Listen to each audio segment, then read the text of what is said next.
C'est bon? Bonjour tout le monde. On est ici en fait pour vous parler d'un projet qui est pas mal dans l'air du temps, là. Premièrement, on est en période d'impôt. Tout le monde est en train de faire ses 2 rapports d'impôt au lieu d'un.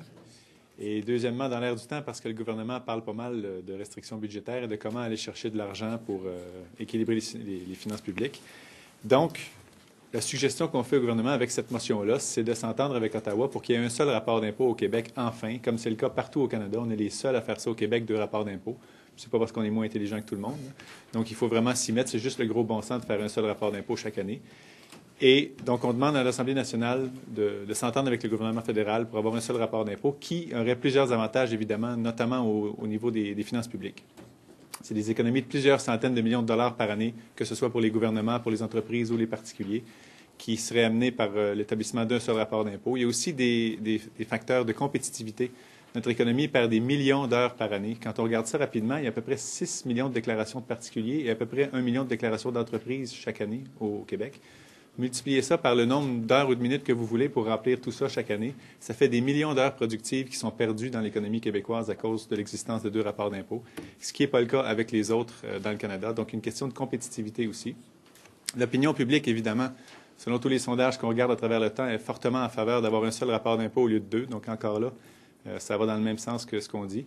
La faisabilité du projet, évidemment, elle est totale. Le Québec a déjà tout ce qu'il faut en place pour faire la perception de tous les impôts sur son territoire. On collecte les impôts depuis 1932 auprès des entreprises et 1954 auprès des particuliers. Donc, tout est en place pour se faire. Et donc, il n'y a pas vraiment de raison, en fait, de s'opposer à ça. On espère fortement que le gouvernement et tous les partis présents en Chambre vont aller abonder dans notre sens et appuyer cette motion pour qu'on ait un seul rapport d'impôt. M. Hassan, si le rapport d'impôt est fait à Ottawa et non pas au Québec. Oui. Donc, si vous voulez, là c'est pas pareil. C'est pas pareil comme ailleurs au Canada. Si vous voulez, c'est que le Québec qui soit le maître d'œuvre. Oui, pour plusieurs raisons. Premièrement, parce qu'encore une fois, l'opinion populaire est totalement en faveur, majoritairement en faveur que ce soit le Québec qui perçoive ça et non Ottawa. Et c'est très logique aussi. Un service à la population, quand on a 2 choix, on devrait prendre celui qui est le plus près de nous. Donc, Ottawa est plus près que le Québec est plus près que l'Ontario du Québec. Donc, plutôt que ce soit perçu en Ontario, ça devrait être perçu par le Québec. Et deuxièmement, je ne pense pas que les Québécois veuillent reculer 50 ans en arrière et abandonner leur droit de percevoir les impôts au Québec. Et je voudrais dire là-dessus, il y a un précédent très clair et très éloquent au Québec, c'est la TPS et la TVQ. Vous savez que depuis les années 90, le Québec perçoit les taxes pour le fédéral. Complètement ici, on perçoit toutes les taxes, que ce soit fédéral ou provincial, et on renvoie ce qui lui appartient à Ottawa. Je ne sais pas pourquoi, mais je sens que c'est ça la petite arnaque souverainiste de cette histoire-là. Je vous rappellerai que la TPS, perçue par le Québec, c'est M. Robert Bourassa, un premier ministre fédéraliste, qui l'a instaurée dans un souci d'efficacité, et c'était très intelligent de le faire. Et c'est la même suggestion qu'on fait ici. On va sauver des centaines de millions par année et des millions d'heures par année. Qu'on soit rouge, bleu, souverainiste, carnivore ou végétarien, je pense que tout le monde devrait être en faveur d'un rapport d'impôt unique au Québec. Votre chiffre à votre économie, 840 millions de dollars. C'est à peu près, c'est divisé, grosso modo, 500 millions pour le secteur public, 190 millions pour les entreprises et à peu près 150 millions pour les particuliers. Pour ce qui est des entreprises et des particuliers, c'est basé sur diverses études qu'on a recensées. Et pour ce qui est du 500 millions au secteur gouvernemental, c'est basé sur les méthodologies Bélanger-Campeau. Donc, on a mis à jour les méthodologies Bélanger-Campeau. Pour vous donner quelques chiffres, le coût de l'Agence du revenu du Canada, c'est à peu près, en fait, du secteur revenu, c'est à peu près 5 milliards par année. Et la portion qu'on peut attribuer au Québec là-dedans, c'est environ 880 millions. Et de ça, on pourrait en sauver 500 en enlevant les dédoublements. Qui économiserait l'argent? Les gouvernements à hauteur de 500 millions, les entreprises 150 et les particuliers 150. Mais alors, pourquoi c'est quoi les coûts? Les coûts proviennent de juste du dédoublement, c'est ça. C'est-à-dire des employés, du nombre d'employés? Il y a 51 ou 56 je pourrais vous envoyer les chiffres de dédoublement, en fait, entre les 2 secteurs revenus du fédéral et du provincial. C'est énorme comme dédoublement. Il faudrait gonfler le nombre de fonctionnaires pour traiter les rapports d'impôts. Sur le plan des emplois, évidemment, si on rapatrie tout au Québec et qu'on gère tout d'ici, ça prend quelques personnes de plus. C'est pas du 1 pour 1 parce qu'il y a un facteur d'efficacité. Mais 840 millions bruts, là. Ça tient compte des ressources supplémentaires qu'il faudrait avoir au Québec, ça. Oui, je t'en prie, vas-y. Une dernière affaire, ça serait quoi l'intérêt du fédéral de faire ça? Parce qu'il y a une question de visibilité là-dedans aussi. Bien, moi, je vous dirais que le fédéral a déjà un précédent dans lequel il a affirmé qu'il était en faveur de ces efficacités-là, puisqu'il vient de compenser l'Ontario à hauteur de 4 milliards pour rendre ses taxes, sa perception de taxes plus efficace en l'harmonisant. Il a donné à peu près 1 milliard aux maritimes en faisant la même chose. Il a donné le droit au Québec aussi, où en fait, il était d'accord avec le Québec qu'on le fasse pour les taxes à la consommation ici. Donc, Ottawa, de facto, a reconnu l'efficacité de mesures comme ça. Donc, Ottawa ne devrait pas s'opposer à ça non plus. M. Hassan, devenant advenant le non-aboutissement de ce dossier d'ici ce mandat actuel avec le gouvernement libéral et advenant une élection du Parti québécois, est-ce que vous seriez prêt à aller dans un référendum sectoriel avec cette question-là? Ça a souvent été évoqué.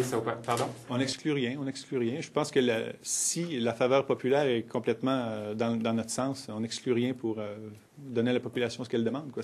Moi, je vous dirais, comme moi, je suis sûr qu'il y a une foule de Québécois en ce moment qui se demandent pourquoi on fait 2 rapports d'impôt au lieu d'un seul, comme partout au Canada. Donc, cette foule de population-là, il faut l'écouter. Puis Mais c'est si facile que ça, M. Hossan, ça aurait été fait il y a longtemps. C'est pas d'hier que le monde reçoive deux avis de perception. Oui, je ne dis pas que c'est facile, mais c'est complètement aberrant que ça se poursuive. On l'a fait avec les taxes à la consommation, il faudrait le faire avec les impôts sur le revenu aussi. Si je ne me trompe pas, je connais ma petite histoire. C'est M. Duplessis qui a instauré ça dans un souci d'autonomie provinciale. En 1954, oui, en 1954, M. Duplessis avait instauré le rapport d'impôt du Québec pour aller percevoir l'impôt du Québec. Et il l'avait fait, le fédéral l'avait accepté. Et pourquoi le fédéral l'avait accepté? Parce que l'opinion publique était tout à fait derrière M. Duplessis. C'est le peuple qui décide en bout de ligne, que ce soit pour le fédéral ou le provincial. C'est le peuple qui nous élit, c'est le peuple qui décide. La DQ est d'accord avec ça aussi. Hein? Oui, tout à fait. C'est pas une idée qui est neuve. M. Parizeau, M. Lahire en avait parlé dans les années 90. La DQ avait parlé de ça au début des années 2000. Et là, on entre dans une nouvelle décennie, 2010, puis on va ramener ça, puis il faut le faire, le projet. Avez-vous des contacts avec les libéraux? On va faire la motion, on va en débattre. J'ai bien hâte de voir s'ils vont nous appuyer ou non. Je l'espère, parce qu'encore une fois, c'est le gros bon sens. Il n'y a pas d'argument contre un projet comme celui-là. Pas d'argument rationnel, en tout cas. La motion va être présentée. Tout de suite, à 3 heures. Isn't it going to make it harder for Quebec to separate if you further intertwine the functions with Quebec and Ottawa and put them together even closer? Well, I think that the objective of this project is to make things more efficient for everyone and save a lot of money and save a lot of hours, a lot of productive hours for the economy. So I don't think it's a matter of being harder or easier to separate. It's just an efficient project, and we want to implement it right now. I think a lot of people would think it's pretty unlikely that Ottawa is going to let its federal tax money be processed by Quebec. Well, there's a precedent. They said yes for us to collect the consumption tax. The GST is managed by Quebec and sent to Ottawa. So that's a clear precedent, and we want to do the same with income tax in Quebec. Mr. Hossan, Quebec, if I'm not mistaken, Quebec is facing a $4.7 billion deficit. Do you think that what you're talking about here today is the best way to save money? Well, it's an easy way to save money because right now the government is trying to hike tariffs and taxes to balance the budget. They could do so. They could save $800 million every year without one more cent from our pockets. If they don't want to do that, I think it's ridiculous that we don't take this opportunity to save almost $1 billion every year. And that's every year, that's not once. And I just have one more. And I know you're not the health critic, but the ADQ today was mentioning that ever since the Liberals took office in 2003, there's been an increase of 19% in managerial jobs in healthcare, and they're proposing to cut down on those extra jobs to save, something around $600 million. Is that something that you agree with, and is that something do you think that we should trim more in healthcare? I think if we look anywhere in government, like if we look anywhere in a private enterprise, there's some stuff that can be done more efficiently. There's certainly some aspects of government that could be simplified and made more efficient, just like in the private sector, that's for sure, I'm sure. Avez-vous hâte d'être ministre des Finances, M. Comment allez-vous? Non, mais on va vous accuser de vouloir faire la souveraineté par la petite porte en arrière. Là-dessus, encore une fois, c'est Robert Bourassa qui a amené la perception unifiée des taxes au Québec, puis c'était pas un souverainiste, à ce que je me souvienne. Et c'est une question d'efficacité, de gros bon sens, qu'on met 800 millions à la poubelle chaque année en ayant 2 rapports d'impôt au lieu d'un. Qu'on soit fédéraliste ou souverainiste, c'est une excellente idée, et je vois pas pourquoi c'est pas déjà fait. But is this a step towards sovereignty, that if the Quebec starts treating federal taxes, it will be better prepared to treat all its taxes if it becomes its own country? Again, I'll say it's a matter of efficiency. Right now, we collect the consumption tax for Ottawa, and we send it back totally to Ottawa. And there's been a clear precedent that it's efficient, and we've had some very positive comments from other provinces who copied the way we do it here as well. So I think the precedent is clear. It's an efficiency matter, and it's totally nonsense if we don't do it. Merci. La dernière fois, M. Hossan, ils ont préféré assurer le salaire du lieutenant-gouverneur plutôt que d'accepter la motion.